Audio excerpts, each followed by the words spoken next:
अब यहाँभन्दा माथि चाहिँ नि तारेभिरको टुप्पो मात्रै छ। त्यहाँ पुग्नलाई चाहिँ नि 35 मिनेट लाग्छ। यो स्मरणीय जम्मा एक शब्दमा भन्ने यो यादगार यात्रा हो। साथी आज यहाँ उहाँहरू आउनु भएको छ। फेरि गजब के छ भने तपाईँ बोल्दा तपाईँको ठक्कै पछाडि कोइन्सिडेन्ट परेको कि त्यो तारेभिरको टुप्पो त्यही छ।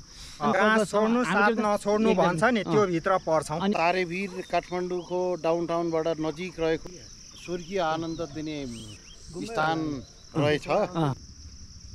आजको यात्रा असाध्यै रमाइलो। टप अफ द हिलमा बसेर चाहिँ काठमाडौँको दृश्य अवलोकन गरिरहेछ। एकदम इन्जोय गरिरहेछु मैले।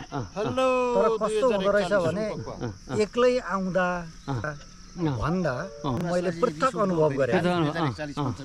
त्यो जति यो जति रमाइलो अनुभव मैले पहिला गरेको थिएँ। सगरमाथा अथवा त्यसको हाइटको हिसाबले 8848 मिटर त्यसले दिने एक्ज्याक्टली। यसमा एउटा अर्को फ्लेभर मलाई जोड्न मन लाग्यो। यसभित्र बालापन थप्दा छुट्टै कस्तो छ?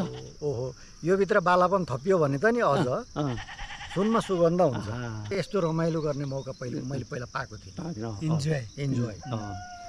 इन्जोय ठट्टा गर्दै रमाइलो पुराना कुराहरू गर्दै है, बालापनका कुरा गर्दै रमाउँदै। आज चाहिँ हामी स्पेसल चाहिँ नि 2041 एसएलसी ब्याच सुनपकुवा माविको चाहिँ नि ग्रुप छौँ।